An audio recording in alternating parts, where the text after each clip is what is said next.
Halo semuanya, Assalamualaikum warahmatullahi wabarakatuh. Seluruh siswa kelas 10 IPA, Ibu harap hari ini hadir semua dalam pembelajaran online.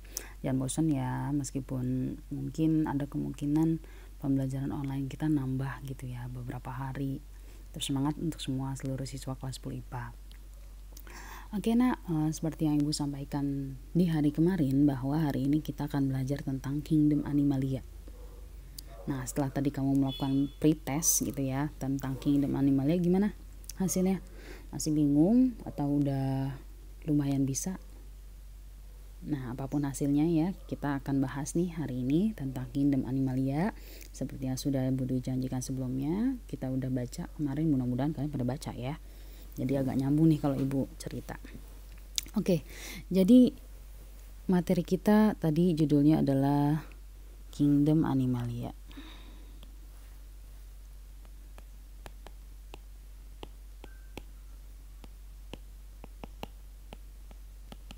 Nah, selain belajar Kingdom Animalia, kita udah belajar banyak banget kingdom.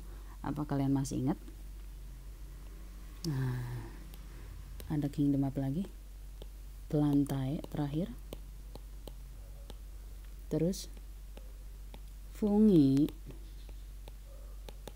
Terus Monera. Satu lagi Protista. Oke, jadi Kingdom Animalia adalah kingdom terakhir yang kita pelajari di kelas 10. Nanti di kelas 11 kalian gak akan lagi belajar tentang kingdom ya. Oke, kita lanjutin pembahasan tentang Kingdom Animalia. Oke, setiap kingdom itu punya cirinya masing-masing.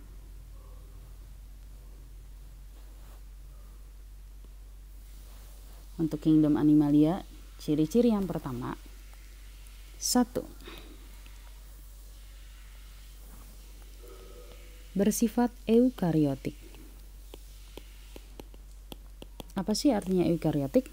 Yaitu kalau dia punya sel, kemudian ada inti selnya. Inti selnya itu ada pelindungnya supaya aman nih. Nah, ini namanya membran inti sel. Jadi semua organisme dari dari kingdom ini inti selnya terlindungi. Ciri yang kedua, mereka nggak bisa tuh fotosintesis, jadi termasuk dalam organisme heterotrof atau konsumen sifatnya.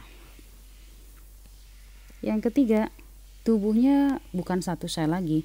Kalau kemarin mungkin fungi ada yang satu sel, Monera satu sel, Protista satu sel. Nah, untuk kingdom Plantae dan Animalia, mereka nggak ada yang satu sel. Jadi multiseluler. Keempat, mereka ada yang punya peran positif dan juga ada yang peran negatif. Ya, dalam kehidupan kita hewan ada yang merugikan, ada juga yang menguntungkan. Oke, ini adalah ciri umum Kingdom Animalia. Dan cirinya secara umum lagi, sebenarnya Kingdom Animalia hampir semuanya bisa moving ya. Hanya ada beberapa sih yang memang dalam fase hidupnya itu ada fase diamnya.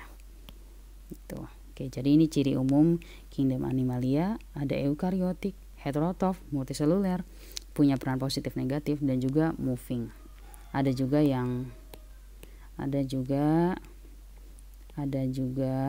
fase hidup diam. Ada sih fase hidup diam. Oke, ini ciri-cirinya. Terus ada siapa aja di dalam Kingdom Animalia ini? Oke. Kingdom Animalia membernya cukup banyak. Kalau di bawah kingdom ingat filum. Kingdom Animalia. Yang pertama, Ibu singkat F ya, filum ya nanti. Filum Porifera. Kedua, filum Coelenterata. 3. Filum Platyhelminthes. Kalian boleh sambil lihat literatur buku. Filum Nemathelminthes.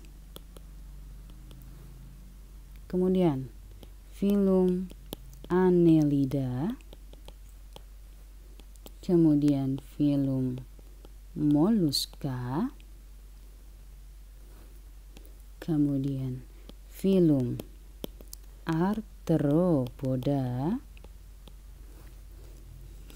kemudian Echinodermata, yang terakhir Ibu susin warnanya beda,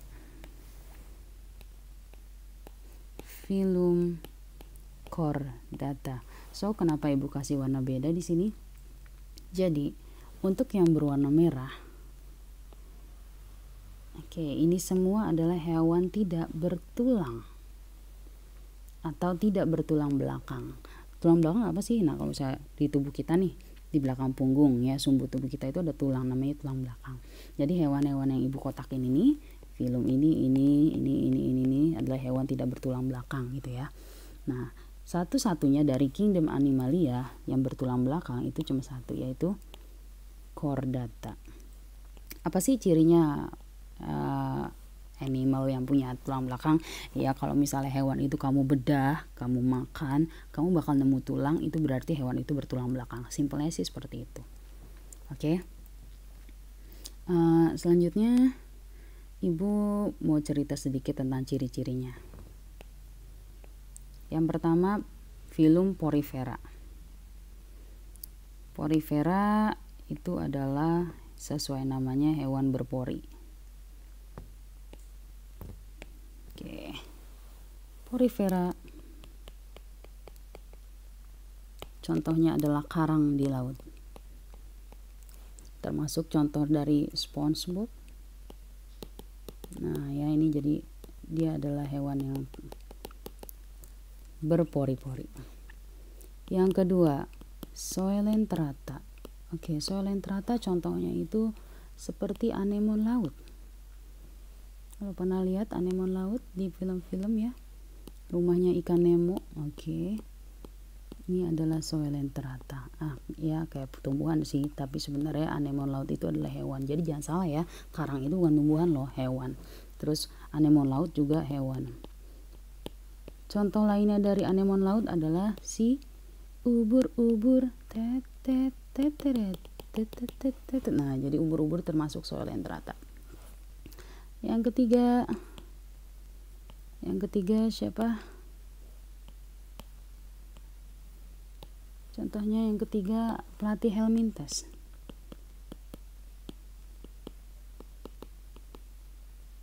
Ini adalah cacing pipih. Kalau pernah dengar cacing planaria, oke. Nah, bentuknya pipih atau gepeng. Dia kalau misalnya kita potong dua, maka tubuhnya berubah jadi ada dua bagian, kepala dan ekor. Yang mana masing-masing akan tumbuh menjadi individu baru. Nah, yang dikasih ekor doang akan tumbuh pala, yang dikasih pala doang akan tumbuh ekor. So, kalau misalnya kita potong dia 100 kali, maka akan jadi 100 individu. Ya, seperti itu. Kemudian Nemathelminthes.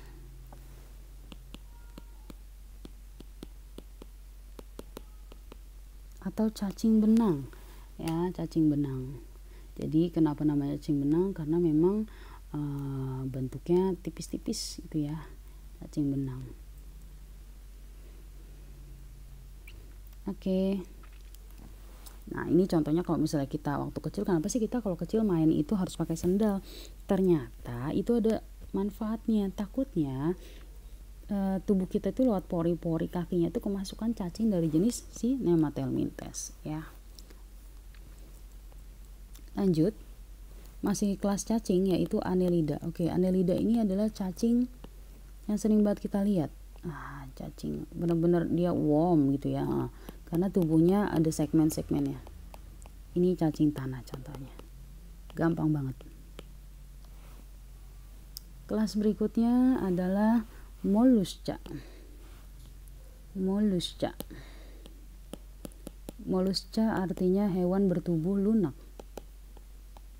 Lunak tubuhnya. Contohnya adalah Gary. Tahu Gary kan dalam film SpongeBob?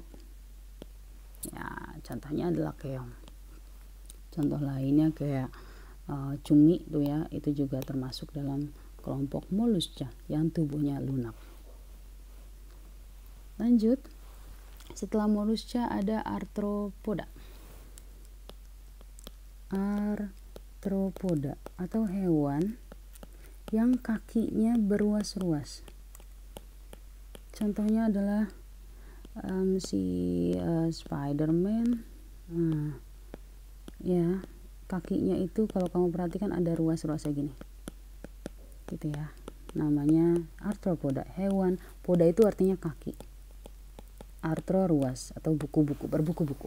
Hewan yang berkaki berbuku-buku atau berruas-ruas. Kemudian terakhir adalah dari hewan yang gak bertulang belakang, itu ada Echinodermata atau hewan yang berkulit duri. Wow, berkulit duri. Contohnya siapa sih? Jadi contohnya adalah Patrick.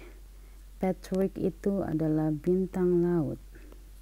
Ya, jadi kalau diperhatikan hewan berkulit duri, si Patrick itu sebenarnya berkulit duri.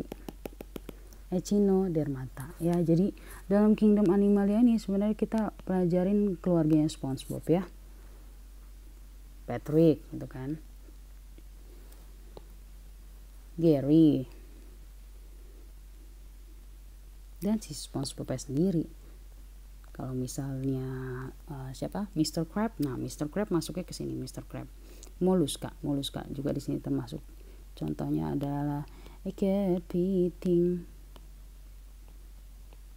Kepiting bukan di sini. Dia kakinya berruas-ruas. Kepiting masuk ke dalam arthropoda. Di sini adalah si Mr. Crab. Jadi kita di sini belajar keluarga SpongeBob ya. Oke, Mr. Crab. Nah, terus siapa? Nyonya Puff itu di mana? Nyonya Puff itu termasuk dalam chordata. Karena Nyonya Puff itu kan ikan. Ya, ikan tuh pasti punya tulang dong. Kalau kamu makan ikan aja di rumah pasti ada tulangnya di sini kan.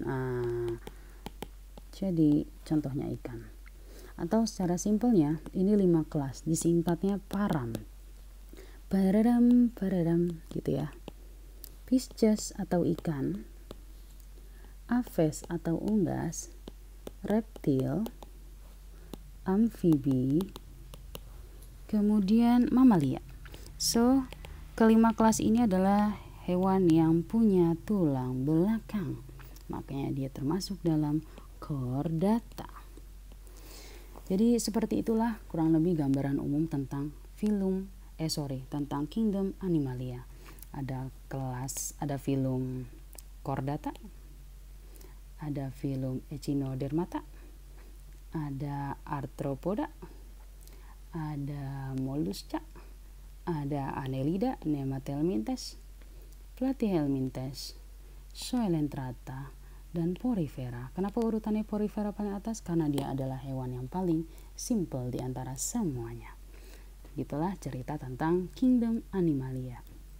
Kalau ada pertanyaan silakan ditanyakan, dan setelah ini kita akan ada post test. Nanti akan Ibu berikan linknya ya. Untuk selanjutnya di pertemuan yang akan datang kita akan bahas satu persatu dari Porifera sampai dengan chordata. Demikian yang dapat Ibu sampaikan, semoga bermanfaat buat kalian. Thank you for watching. Assalamualaikum warahmatullahi wabarakatuh.